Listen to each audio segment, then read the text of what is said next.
record button on this computer, and I think we're good. I think it says we're alive. Okay, so welcome to Mental Health Wednesday again. This is Mr. S out at the beach with my birdie friend. Oh, it's on this side. My birdie friend here. So yeah. Hi everyone, it's Miss Laura, the mental health counselor on campus. Happy to be back for Mental Health Wednesday. So we have a really cool topic today. It's in continuation with what you kind of filled out and talked about last week. Do you want to provide a short intro by any chance, Miss Laura? Yeah, absolutely. So we're going to be talking about emotions. We talked about it last week and continuing on for at least another week or so. I'm trying to go in the order of understanding and beginning to choose the language of how we feel, because I hear that some of our students don't even know what the word is for what they're feeling at the time that something's happening. It could be really hard to say the words like uncomfortable or afraid even. And so the first last week, we talked about how to at least identify what we're feeling by putting like I feel happy when it's my birthday. Even something as simple as that is really great. And we're moving on towards communicating our emotions. And today we're talking about identifying how we're feeling in order to share it with other people. And so I think this is really important because we need to understand how we feel. We need to share how we feel with other people so that other people can better understand us and we can have better relationships with them. Or we can even have things change when you communicate your emotions. So that's the setup for now. Mm-hmm. Yeah, and I really appreciate the sentence stems that you put in there. There's three components that you expanded upon. So I feel blank when blank because blank. And that's, I know it sounds like something that, like little preschool kids would need to start a sentence, but even adults too, sometimes our emotions get the best of us and we don't really have a full grasp or control of what we're saying out loud. And it's very important that you're saying this respectfully instead of just blabbing things out. The first thing that comes to your mind or to your lips, you're just throwing it out there. And you don't want to hurt yourself. You don't want to hurt anybody else. So I really appreciate that you had those components there where you talked about it. Yeah, imagine if we were in class and you took some of my hot Cheetos. I could turn over and I could be like, what the heck? I hate when you do that. You're so greedy. You never, anger in that moment is going to be very blamey, very upset. And I have a right to be upset, to feel upset because you took something without asking, and it might have been something I wouldn't have even wanted to share. But it would be great to use the formula for I feel upset when you take my chips without asking because I wouldn't have shared with you. Next time, please don't take my chips. It's my only lunch. We can express ourselves better and get the point across, I think, in a way that can be more calm for sure, but it's going to help people understand you more if you can begin to practice that formula. I also say that not that many people talk like this. Even adults, we don't talk like this. It takes so much practice, so much mindfulness, so much, just practice to be able to share your thoughts and feelings this way. What? Okay, all right, I'll tell her that too. All right, so my parrot has a very good point, actually. All right, calm down. Okay, so my parrot is actually telling me was reminding me of last week or even the previous session. Sometimes we talk about as a person who's listening, like not to interrupt them and just listen, but at the same time, no matter who it is, like when you're actually sharing something, all right, okay, calm down. I'm getting to it. Make sure you really think before you speak. It's so important we do that. Again, the word that comes up, I just mentioned it, is the word impulse. Sometimes we want to, as soon as we hear something or see something, we want to react, and that's not healthy because it's not really we don't have the best intentions for ourselves and others. We want to be very thoughtful and meaningful in what we say and what we communicate. And things go much better when we actually process something. Think about how we're going to receive it speaking out loud, and the person we're talking to handles it as well. So it's really important. It's a very simple thing. Okay, if I feel a certain way, I mean, I've been a huge advocate, and I think I mentioned it last year too. Like actually writing it down is very therapeutic and helps you. Like, okay, I feel this way when, okay, what are the circumstances when this happens? Because blah, blah, blah, okay? So even writing it down and then like thinking about it again a second time, and then maybe if I want to, I can change that statement or certain parts of that statement, and then I kind of elaborate and talk more about it. I think it's so important because sometimes, especially in our country, call out culture is a real thing, and it's so bad. I know she rolled her eyes. I noticed too. Yeah. Call out culture. Yeah, so that's not healthy at all. So just take a moment, think about it before you share. Yeah, you're actually even going a little bit into what we will be talking about next week. It's that when you have an emotion like anger or sadness or fear, it can be really difficult to take a moment and respond to something instead of reacting. And so that pause, that break between something happening and just reacting to it immediately is going to be really helpful for being able to control your feelings. And so we'll definitely go into that next week. Then all of that is part of just better emotional regulation. And sometimes, especially at our middle schoolers' age, I don't know if you remember, Mr. S, but when I was in middle school, I don't think that I could hold my emotions at all. I would cry for longer than I do now, or I would feel angrier for a longer amount of time than I do now. And so this doesn't just come with age. You actually have to work on making your feelings last for shorter and shorter amounts, not so that they go away, but not that they're consuming. So we definitely should be starting in middle school how to be aware of our emotions, how to communicate them, and how to control them so that they don't control you. Yeah, absolutely. You also mentioned in the videos about the benefits of actually communicating. So, in other words, why is it a good thing we actually do communicate our emotions? And I think for me, off the top of my head, it's just like what I talked about. It's important that I just don't hold it in, and when I do communicate it, I got to do it in a healthy way where it's beneficial for me and for whoever I'm talking to. Meaning it's meaningful. I want to move from it. I want to do something about it instead of letting it fester. Because if you think about your bad emotions, especially, and you leave them and you let them pile them up, that's a lot of garbage and trash you're putting on the side that you're not dealing with, and it's just gonna get bigger. The pile gets bigger, so think about the size of it, and then also it smells, and there's a lot of filth, and it gets mixed up, and it makes it just worse. I mean, so about it, and even with the good ones, okay.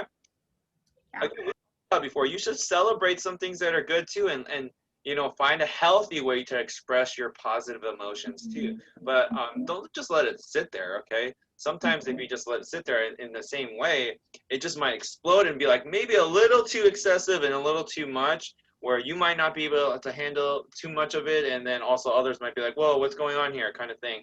But it's very healthy, I feel like, to find the right way to communicate. Yeah, and happiness is so much easier to communicate than anger, sadness, or fear, or distaste. I feel like happiness is what is okay in so many cultures and communities. When I asked a lot of our students, why do you struggle to share your feelings in the first place? I don't think they're struggling to share happiness. They're struggling to share difficult emotions.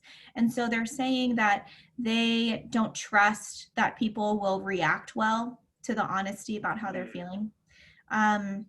They don't want to talk about their feelings because they're afraid that they'll feel them forever. People will also say, I just start talking about my feelings and then I'll just start getting overwhelmed. And so some of the tips that I gave is that if you are going to start communicating your feelings, start small. Do not go all out and just start, screaming and be like, I feel this way when you do this. You start small and by that, I mean, you tell maybe one trusted friend. Am I going to go to, like, if I can't share my feelings with my parents and I feel like maybe they judge me for my feelings or they make me feel bad for being upset, am I going to go and yell at my parents and tell them I'm upset with them? Probably not. You have to start small. You have to start small with the people that you trust. So I could go to you and I say, I feel so upset when my parents take away my phone because then I don't get to talk to you. And I can share that with you because I trust you and it gives me some practice in sharing my emotions and feeling like you can hold them for me, listen to me, make me feel validated, like I'm not crazy for feeling angry.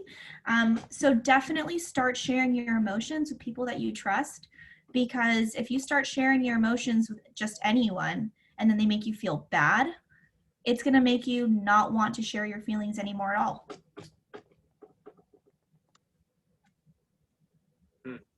Those are very good points. And I think the hardest challenge probably is like sometimes even the people that you feel are the closest to you might be harder to talk to. So for example, my mom growing up, I bring my mom up a lot. I'm not trying to burn my mom, but my mom's human too. Okay, we both make mistakes. So I know a lot of you guys are stuck home, obviously, in the circumstances with family members, and sometimes you get agitated with each other instead of that gut reaction to react. Like, why are you taking my phone away? What did I do? I didn't do anything.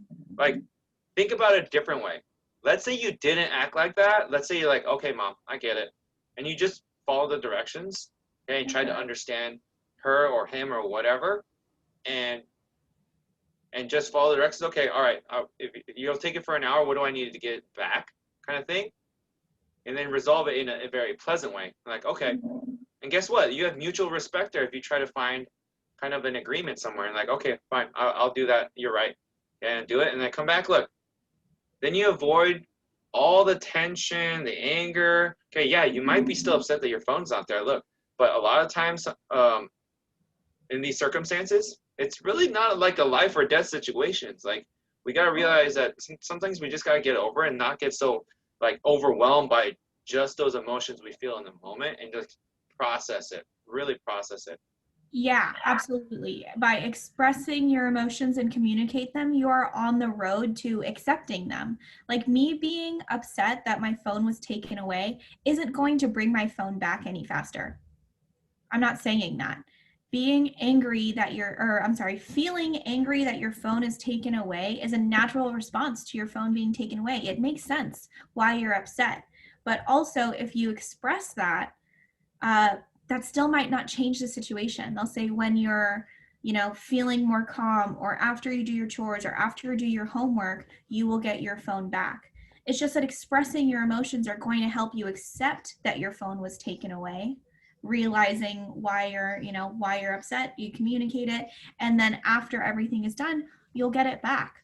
I didn't say that expressing your emotions can just change everything all at once, but it does help the situation get better, especially if you say, I'm upset when you take away my phone because it's the only way I talk to my friends, and I'm home right now and I don't get to talk to my friends. Maybe then your parents will start to think, okay, I won't take away your phone or I'll take away something else, or I'll take it away for a shorter amount of time. Communicating your feelings can be very powerful, can help change things. And if they don't change things, it'll at least help you begin to accept the situation that made you feel that way in the first place. And you talked about a pretty big point that we've maybe mentioned earlier, but like, know your audience. Like, who are you talking to exactly? Like, do you think it's healthy to talk to your parents or like your teachers or adults that way? I mean, a lot of cases, is it okay to talk to anybody in that way? Like, we always talk about like respecting others like you would want to be respected. And I think a lot of the situation really has to do with parents and then also siblings. So I guess sometimes if you're an older sibling, it might be easier for you to like have those snap reactions and be hard on a younger sibling just because you're older. And I'm the oldest of three, so I have a younger brother and a younger sister. And sometimes, well, a lot of times, I'll be honest, especially my sister, I was very hard on my sister. But as we grew up, I realized like I need to approach my sister differently. Okay, it might be different with my brother, but my sister is the youngest, and she's also a female sibling. So I need to approach it. I need to understand all those things about who she is and approach her that way. Mhm. because I should be the bigger person, especially as the older sibling, to be understanding of like what it's like to be a younger sibling, even though I don't know what that feels like because I don't have someone that's older than me, but try to understand what she feels and what she thinks in terms of like what she's receiving from her other older brothers. And she has two older brothers, so that's a whole different situation too. It's like it's understanding everything, not just the person but the situation. And when I changed how I spoke to my sister, like we're really close.